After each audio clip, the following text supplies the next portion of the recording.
Eigenlayer nous fait le grand plaisir d'ouvrir à nouveau ses vaults pour la fin du mois, et cette fois-ci, comme promis, je vais sortir une vidéo sur le sujet. Avant de parler de ce qui est airdrop, je voudrais quand même introduire un petit peu le projet et t'expliquer à peu près ce que c'est, parce qu'il faut déjà savoir qu'Eigenlayer c'est pas un petit truc, c'est d'ailleurs assez gros et surtout assez innovant. Alors c'est quoi Eigenlayer et son restacking dont tout le monde parle? Et juste avant de commencer, je tiens également à mentionner que la petite explication qui suit, elle est inspirée du souhait de Jarrod Watts. Il explique ça très bien, donc je me permets de reprendre en partie son explication. Tu retrouveras du coup son souhait directement dans la description. Avant de parler de restacking, on va déjà parler du stacking tout court. Le stacking, c'est quoi? Bitcoin, il a ce qu'on appelle le proof of work, ce qui veut dire que ce qui sécurise Bitcoin, c'est la puissance de calcul qui est allouée à Bitcoin. Et Ethereum fonctionnait également en proof of work il y a quelques années. Sauf qu'aujourd'hui, c'est plus le cas et Ethereum fonctionne en proof of stake. Et du coup, le proof of stake, c'est quoi? Ça pourrait se traduire littéralement en tant que preuve d'enjeu, c'est-à-dire que pour faire tourner la blockchain et pour récolter des intérêts, certaines personnes vont s'amuser à faire tourner des nœuds en mettant en jeu des Ethereum. Et là maintenant, pourquoi je dis mettre en jeu? Tout simplement car si la personne qui fait tourner son nœud le fait correctement, elle va recevoir des Ethereum, mais par contre si la personne le fait mal, elle va se faire slasher, c'est-à-dire qu'elle va perdre une partie de ses Ethereum. Ce mécanisme-là, il existe tout simplement pour que les gens aient intérêt à faire tourner leur nœud correctement. Et faire tourner un nœud d'ailleurs, c'est pas fait pour tout le monde, parce qu'aujourd'hui un nœud Ethereum ça coûte 32 Ethereum, et 32 Ethereum c'est 84 000 dollars. Le truc c'est que quand même les intérêts qui sont distribués aux personnes qui vont venir valider, ils sont quand même assez intéressants, et c'est de là que l'idée est venue des liquid stacking derivatives. Typiquement le ST Ethereum de Lido par exemple. Alors je vais simplifier un petit peu le fonctionnement, et en gros ce qui se passe quand tu vas stacker chez Lido, tu vas tout simplement voir Lido et tu leur donnes un Ethereum, et en échange Lido va te renvoyer un ST Ethereum. Ce ST Ethereum là va grandir en quantité, et cette quantité là elle correspond à ce que le nœud va générer, moins un certain pourcentage qui est redistribué directement aux personnes qui font tourner le nœud et au protocole. Voilà, c'est comme ça que fonctionne la majorité des dérivés stackés d'Ethereum. Maintenant, est-ce qu'il serait pas possible d'utiliser plusieurs fois ces Ethereum qui sont stackés? Ça c'est l'idée d'Eigenlayer et c'est justement ce qu'ils sont en train de mettre en place. En effet, à la place de venir simplement utiliser ces Ethereum stackés pour sécuriser Ethereum, eh bien on peut également s'en servir comme sécurité économique pour d'autres réseaux. Ça veut donc dire qu'à la place qu'un autre projet s'amuse à lancer un token pour pouvoir sécuriser son réseau en utilisant de nouveau le proof of stake, eh bien il peut directement aller piocher dans la sécurité d'Eigenlayer, qui aujourd'hui représente un petit peu plus d'1 milliard, et donc ça lui permet globalement d'être safe à ce niveau-là, et également de simplifier son lancement. En gros, c'est ça l'utilité d'Eigenlayer, et c'est ça ce que tu vas faire quand tu vas restacker. Pour résumer, on a trois acteurs différents. On va avoir les développeurs qui veulent créer des blockchains, créer des projets, etc. Et eux, ils ont besoin de sécurité pour leurs services. Et on va avoir des validateurs et des stackers qui, eux, veulent générer des rewards, et qui n'ont pas forcément envie d'investir dans des tokens un petit peu douteux pour faire du proof of stake. Le concept d'Eigenlayer, c'est de se faire rencontrer ces trois acteurs. Les stackers qui veulent générer encore plus de rewards que ce qu'ils génèrent déjà, les validateurs de nœuds qu'on va également appeler des opérateurs qui eux veulent aussi générer encore plus d'argent, ainsi que les développeurs qui eux veulent tout simplement sécuriser leurs services. Et bien c'est justement ce qui va se passer quand tu vas déposer sur Eigenlayer. En tant qu'utilisateur, tu vas déposer un dérivé stacké d'Ethereum, disons du ST Ethereum, et tu vas le restacker sur Eigenlayer. D'un autre côté, il y a un opérateur qui va s'amuser à faire tourner ses nœuds en utilisant en plus ton Ethereum, et un petit peu plus loin, on a les développeurs qui vont s'amuser à créer des projets en se basant sur la sécurité fournie par ces nœuds. Maintenant que j'ai perdu tout le monde parce qu'on a fait la partie pas marrante qui est un petit peu compliquée, etc.,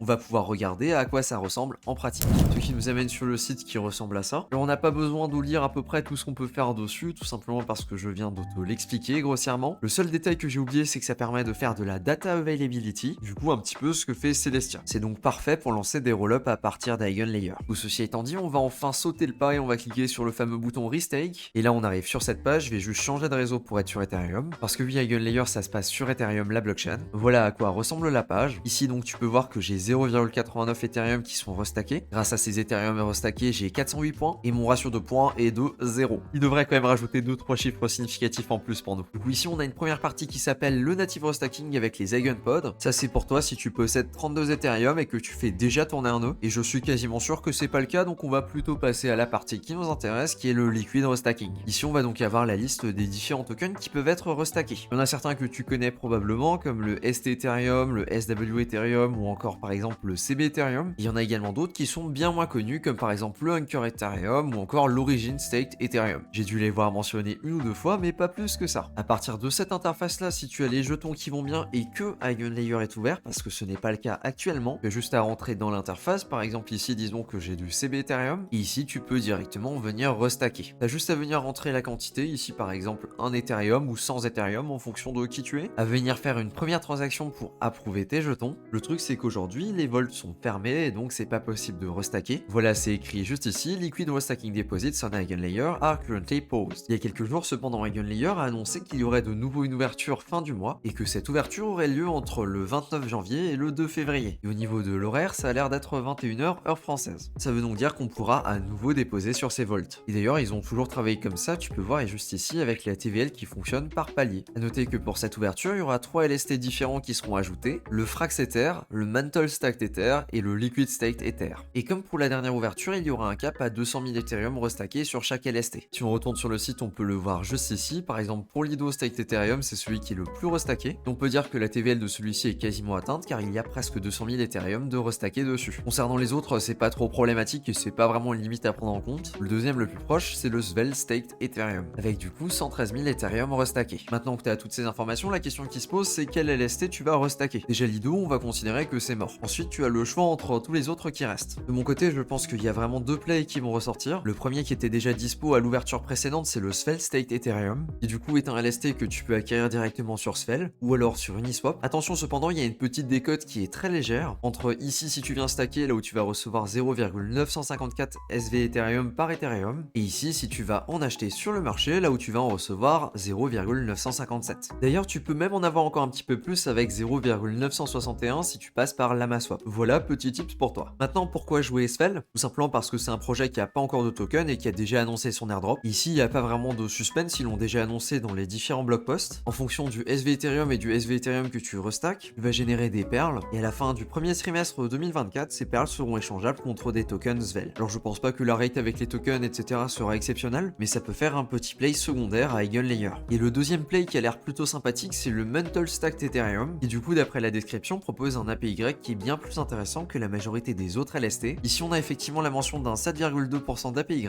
alors qu'à l'heure actuelle sur la majorité des autres on est entre 3,5 et 4,5%. Et à ça on va également rajouter une probabilité très faible que ce soit une condition bonus pour un potentiel airdrop de Mantle. C'est très niche et je l'ai vu mentionner plusieurs fois. Perso j'en suis pas du tout convaincu et si tu prends celui-ci considère que tu n'auras que l'APY, mais c'est déjà un petit bonus sympathique par rapport aux autres. Ici si tu veux en acheter ce sera exactement pareil, il faudra passer par Index. Alors en faisant juste la recherche sur DeFi Lama il me le trouve pas, je vais donc directement prendre l'adresse juste ici. Voilà, impeccable, c'est ça et j'ai juste à prendre le contrat et à le rentrer ici. Par contre je connais pas bien l'asset mais effectivement niveau valeur j'ai l'impression que j'en perds un petit peu et sachant qu'on est sur quelque chose de relativement neuf, j'ai l'impression que soit il n'y a pas suffisamment de liquidité, soit on est sur quelque chose qui n'a pas son peg. Alors je vais juste regarder sur le site, d'ailleurs il affiche plutôt 6,87% et non effectivement la quantité a l'air de correspondre. Et on peut le voir si on essaye de faire le swap dans l'autre sens, on obtient bien également de nouveau un Ethereum, donc il y a bien le peg. Donc si tu souhaites en acheter, ça se passe sur LamaSwap et je te mettrai toutes les informations directement en description. Petit récap du coup de comment ça se joue Eigenlayer. Dans un premier temps, il te faut choisir un LST qui est compatible, tu vas donc avoir la liste juste ici. Ensuite il faut en acquérir, généralement ça va se faire avec un agrégateur, c'est-à-dire par exemple LamaSwap. Puis le jour de l'ouverture, tu vas aller sur l'application et tu vas sélectionner le LST que tu possèdes. Tu vas faire une première transaction pour approuver ton jeton, puis une deuxième pour le déposer. Et tu vas commencer à générer des points. Concernant un potentiel airdrop d'Eigenlayer, Eigenlayer a déjà levé 65 millions. Et on est également dans la catégorie des véritables projets avec une véritable utilisation. Et au vu de son 1,5 milliard de TVL, on est sur quelque chose qui me paraît comme relativement intéressant. On peut donc très clairement spéculer que si airdrop il y a, une des conditions pourrait être le nombre de points restackés. Et de mon côté, je pense qu'on aura droit à quelque chose un petit peu comme Jito, c'est-à-dire avec des paliers plutôt qu'une traduction directe entre X points est égal à Y jetons. Si tu te poses la question, comme quasiment toute chose dans ce monde-là, il y a un Dune qui existe, et celui-ci nous donne pas mal d'informations sur le nombre de personnes qui ont restacké, notamment le fait qu'il y a 75 000 personnes qui ont déposé sur le projet. Alors la stat reste quand même relativement faible au vu de la monstruosité qui est Eigenlayer, et on a également accès à un dashboard qui permet d'avoir le ranking, et bien le ranking basé sur la quantité cumulée d'Ethereum restacké. On peut donc checker très vite pour mon wallet public, ici avec 0,82 R Ethereum, ce qui correspond à environ 0,9 Ethereum. Mon wallet est dans le premier tiers des wallets qui ont déposé le plus de fonds sur Eigenlayer. Ça peut donc te donner une idée de ce qu'il te faut niveau somme si tu veux bien te classer sur le projet. Ensuite, je voulais également mentionner que Mitage sur le Discord a fait un petit check des stats. Il a remarqué que le top 500 des personnes qui ont déposé sur le projet, elle représente à elle seule 81,4% des Ethereum déposés. C'est en partie pour cette raison que je pense que l'airdrop sera plutôt distribué sous la forme d'un tableau avec différents critères, plutôt que d'une relation directe avec X jetons restackés où X points est égal à Y jetons. On va terminer avec plein d'informations qui sont assez importantes si tu souhaites restacker sur Eigenlayer. La première, c'est qu'on est sur Ethereum et donc que les frais de gaz sont relativement chers. Alors en ce moment, on arrive quand même à s'en tirer entre 15 et 20 gouets la majorité du temps, ce qui est déjà très bien, j'ai envie de te dire, mais c'est possible, et d'ailleurs c'est quasiment sûr qu'à l'ouverture des volts, les frais vont s'envoler. Sachant qu'on connaît l'heure de fermeture des volts et que je suis sûr à 100% que tous les volts ne seront pas pleins, ça me paraît pertinent d'attendre au moins 1 ou 2 jours avant de restacker, histoire de bénéficier des frais les plus bas possibles. Ensuite, on n'en a pas encore parlé dans la vidéo, mais il y a également toute la partie sécurité. Comme d'habitude, c'est absolument pas une bonne idée de déposer l'entièreté de ton back sur ce genre de projet. Bien qu'Eigenlayer commence à être un projet qui est relativement gros avec 1,5 milliard de dollars stackés dessus, on est comme d'habitude sur la DeFi et donc les projets peuvent se faire exploiter. Donc prends bien en compte que si tu déposes sur Eigenlayer, il y a un risque que tu perdes absolument tout ce que tu as posé,